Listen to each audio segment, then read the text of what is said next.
पुराणम के 9वें स्थान में कहा गया है, णव विहा संसार समावर्णगा जीवापण्णता तंजहा पुढविकाइया आउकाइया ते उकाइया वा उकाइया वनस्य इकाइया बे इंदिया ते इंदिया चौरिंदिया पंचिंदिया।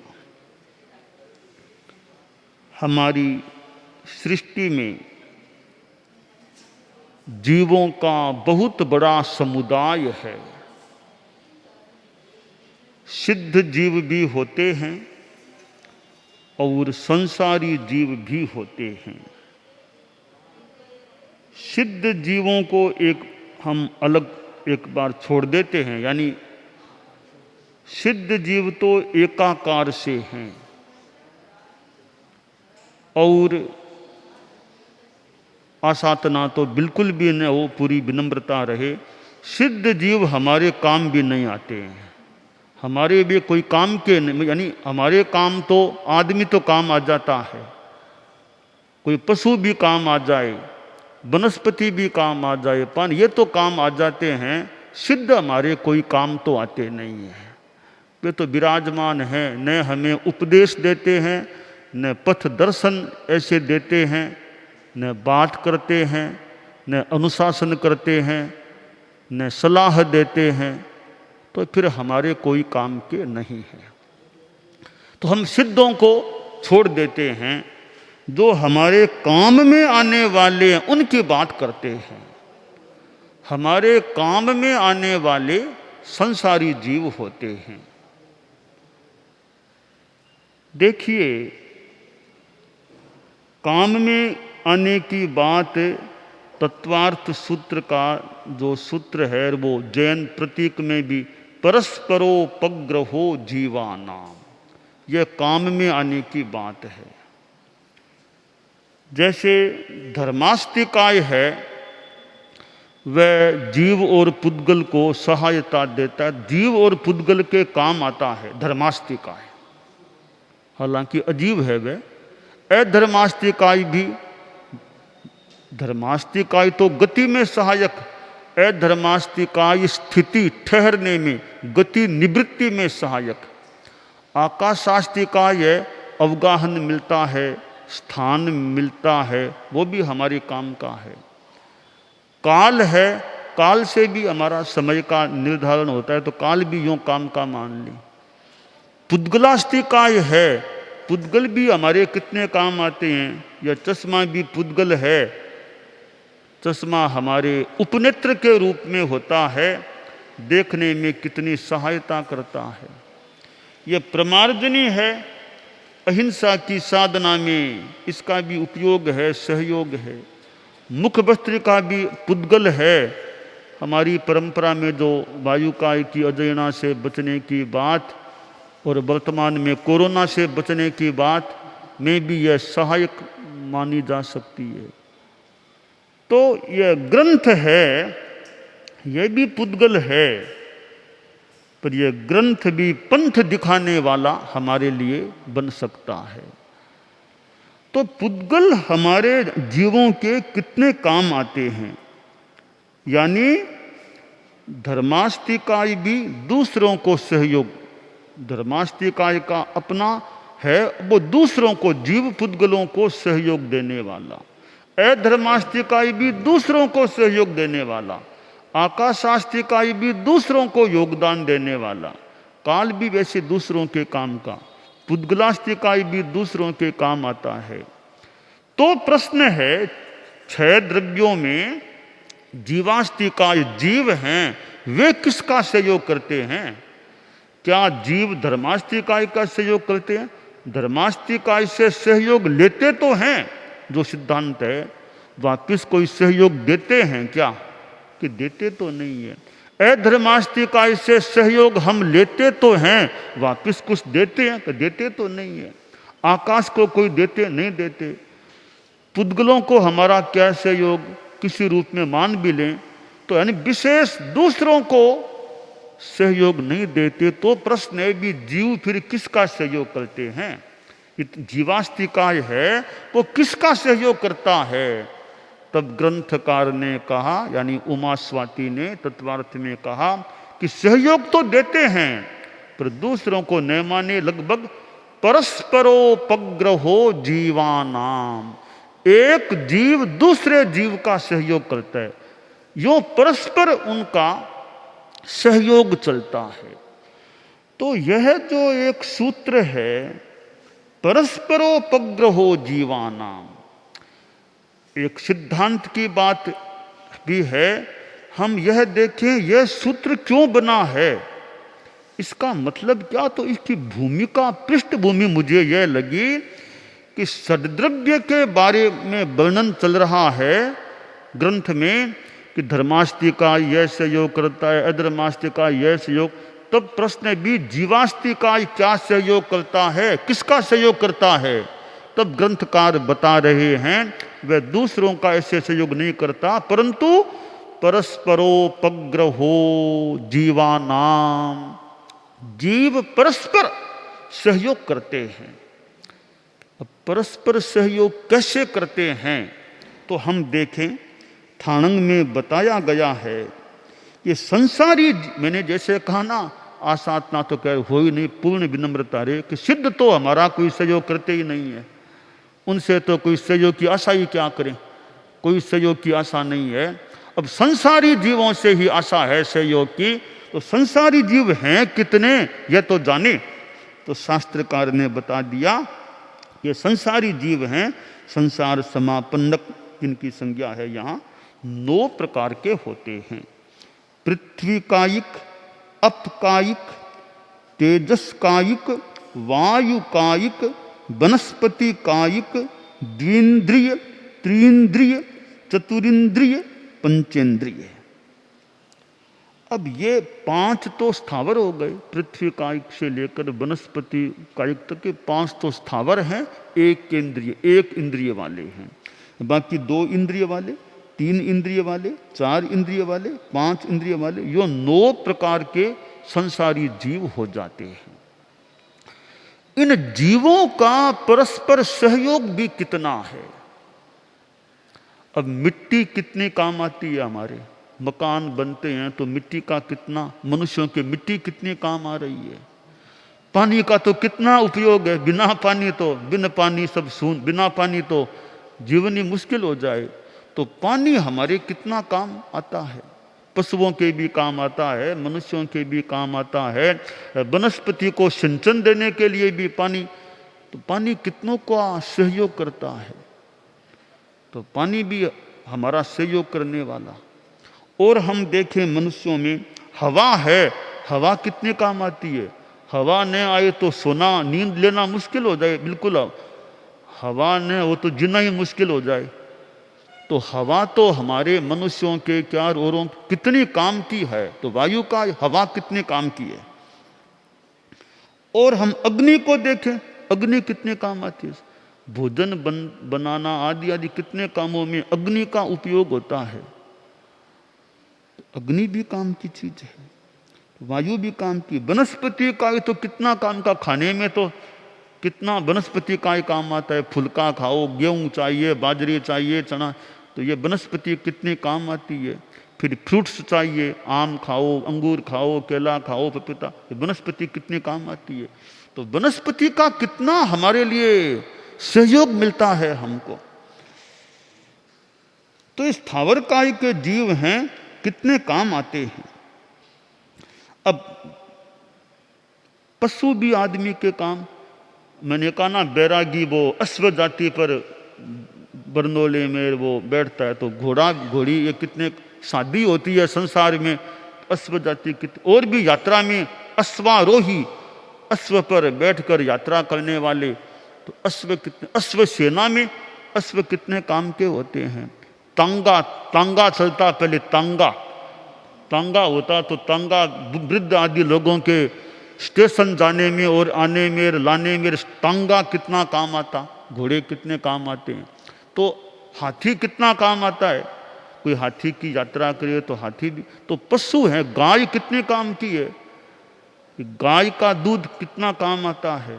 एक कभी कभी प्रश्न आता है कि गाय का दूध तो क्यों पीना चाहिए, वो तो दूध तो बछड़े के काम का है गाय के, हम मनुष्य दूध क्यों पीते हैं गाय का। एक प्रश्न है कि क्या गाय का दूध पीना हिंसा नहीं है क्या, वो तो वत्स उसके बछड़े के लिए है, बछड़ा भले पिए, आदमी गाय का दूध क्यों पीता है। एक प्रश्न है, उत्तर सही है कि नहीं, एक कल्पना इस उत्तर की है। एक बार मेरे सामने बात आ गई, ये गाय का दूध तो बछड़े का, आदमी दूध क्यों पीता है बोलता। तो मैंने संभवतः कहा अब बता रहा हूं कि देखिए, हम एक सामान्य विचार करें तो आदमी गाय का भरण पोषण करता है, उसको चारा आदि जो भी खिलाना करना कर, उसकी रक्षा भी करता है, घर में रखता है, ध्यान रखता है, उसकी परिचर्या भी करता है अपने ढंग की मान लो। तो इतनी सेवा जब आदमी गाय की करता है तो वह गाय का दूध पिए तो कौन सी बुरी बात है। सेवा देता है, दूध लेता है तो बुरी बात नहीं है। कहा नहीं बछड़ा, वो तो बछड़े के लिए, माँ बछड़े की माँ है तो बछड़ा पिए, आदमी दूध क्यों पी सकता है, सेवा करे करे दूध क्यों पिए। तो मैंने कहा मान लो बछड़ा पिए, आखिर बछड़ा कितना दूध पिएगा, गाय के पास इतना कितने केजी दूध है तो एक बछड़ा कितना पिएगा। बछड़े ने मान लो पी लिया, बाकी बचा हुआ दूध आदमी पिए तो क्या दिक्कत है, बचा हुआ पीने में क्या दिक्कत है। तो कभी बछड़ा तो उसका बेटा है, संतान है, वो तो पिए, आदमी क्यों पिए। तो मैं कभी तो गो माता है तो हम भी गाय के बच्चे ही तो हैं, गो तो माता होती है, हम भी गाय के बच्चे, हम भी गाय का दूध पी लेते हैं, इसमें क्या दिक्कत की बात है। कहा यह तो ठीक है भी, तो आदमी गाय की सेवा करता है, दूध पीता है, गाय को माता माता कहते हैं, तो माँ का दूध पिए तो क्या संकोच की बात है, क्या तकलीफ की बात है। यानी परस्पर सहयोग है, आदमी गाय की सेवा करता है या गाय का दूध पीता है, गाय आदमी को सहयोग देती है, आदमी गाय को सहयोग देती है। इसी तरह भैंस की बात मान लो, बकरी का भी दूध हो सकता। तो यह जीवों का परस्पर सहयोग होता है। अब घोड़े की आदमी सवारी करे तो घोड़े के लिए कितना ध्यान भी देता है, भी घोड़े की सुरक्षा का और का, उसके भोजन का कितना, कहीं चिकित्सा का भी, पशुओं की चिकित्सा भी कराई जाती। तो यह परस्पर सहयोग की बात है। तो यह प्राणियों का परस्पर सहयोग। अब आदमी की बात करें तो आदमी में परस्पर सहयोग होता है। और परस्पर सहयोग किस रूप में हो सकता है कि देखिए, संसार में देखिए माता पिता है, पहले बच्चा है छोटा तो माँ बाप बच्चे की कितनी सेवा करते हैं। एकदम छोटे बच्चे को तो माँ किस प्रकार पालती है, उदर में रखती है महीनों तक, फिर लालन पालन करती है, बड़ा करती है, कितनी सेवा करती है माँ। तो माता पिता भी बच्चों का ध्यान रखता है, सब व्यवस्थाएं करता है, आर्थिक व्यवस्था और कितना काम करता है, बाहर का काम कितना पिता कर लेता है। तो खैर माता पिता बच्चे की सेवा करते हैं, यह माता पिता की ओर से बच्चों को सहयोग दान हो गया। तो बाद में बच्चे बड़े होंगे, माता पिता वृद्ध हो गए, तो विनीत पुत्र भी माँ बाप की सेवा भी करते भी। अब माँ बाप वृद्ध हैं, उनको उनकी आर्थिक व्यवस्था, उनकी भोजन की व्यवस्था और भी डॉक्टर को दिखाना करना जो और कहीं कहीं तो मान लो भी एक बेटा तो माँ बाप के पास रहेगा, यानी माता पिता की सेवा होनी चाहिए। तो पहले माता पिता संतान की सेवा करते हैं, बाद में विनीत संतान माता पिता की सेवा कर सकते हैं। तो यह परस्पर सहयोग होता है। हमारे संतों में, हम मुनिवरों में देखें, आज कोई वृद्ध संत हैं, पहले उन्होंने कितनी सेवा करने वालों ने की होगी, और बाद में वृद्ध संतों की, छोटे संत नए, वो उनकी सेवा करते हैं। वे पहले उनसे सेवा ली, संघ को सेवा दी, अब संघ उनको सेवा दे रहा है। तो यह परस्पर सहयोग दान होता है। अब एक हम शिक्षक और विद्यार्थी को देखें कि शिक्षक विद्यार्थी की सेवा करता है, पढ़ाता है, ज्ञान देता है, शिक्षक को वेतन मिलता है, विद्यार्थी की ओर से सम्मान मिल जाता है, वो भी एक परस्पर आदान प्रदान हो जाता है। तो यों जीवों का परस्पर, जीव दूसरों को सहयोग भले न दें, धर्मास्तिकाय आदि को या विशेष न दें, जीवों का परस्पर सहयोग का क्रम चलता है। अब देखिए साधु संत हैं, देखिए इधर गृहस्थ हैं। अब गृहस्थ साधु साधियों को दान देते हैं ना, गोत्री, आहार, पानी, दवाई, कपड़ा, यानी हमें तो जो कुछ मिलता है मोटा मोटी गृहस्थों से, जो शरीर की उपयोगी चीजें हैं तो गृहस्थों से मिलती है। मकान चाहिए तो गृहस्थों से मिलता है रहने के लिए, कपड़ा चाहिए गृहस्थों से मिलता है, दवाई चाहिए गृहस्थों से, भोजन पानी और तो क्या पेन चाहिए, एक कॉपी चाहिए, एक स्टेशनरी और चाहिए, ये पढ़ने के लिए आगम चाहिए, ये भी गृहस्थों से मिल रहे हैं। तो गृहस्थ साधु साधियों की कितनी सेवा करते हैं। और चारित्रात्माएं उपदेश देकर, व्याख्यान देकर, प्रेरणा देकर, विभिन्न आध्यात्मिक संबोध देकर, मौके पर संबल देकर, किसी के आपत्ति विपत्ति आ गई, घर में वियोग हो गया, बहुत दुख है, चारित्रात्माएं वहाँ जाकर के भी उनको संभालने में, सांत्वना देने में, आध्यात्मिक संबल देने में कितना सहयोग देते हैं। मुझे एक संस्मरण याद आ गया, परम पूज्य गुरुदेव तुलसी चूरू पधारे थे। यह बात है लगभग विक्रम संवत 2033 की या उसके आस, गुरुदेव सरदार साहब चतुर्मास करके चूरू पधारे थे। एक दिन गुरुदेव व्याख्यान दे रहे थे, प्रवचन फरमा रहे थे। मैं भूल न करूं तो प्रवचन फरमाते फरमाते प्रवचन की टोन को बदला, संसार असार है, नश्वर है, आदमी चला, ऐसी ऐसी कुछ बातें फरमानी शुरू कर दी। फिर व्याख्यान पूरा किया और वहां से पधारे, एक घर में पधारे, कोठारी परिवार, चूरू में कोठारी परिवार के घर में पधारे। तो वहां एक डेथ हो गई थी, अचानक से डेथ हो गई थी, संस्करण जी कोठारी। तो वहां पधारे और विराजे। परिवार के लोग तो इतने वो शोका, तो एक आकस्मिक सी डेथ संभवतः हो गई, आकस्मिक रूप में हो गई।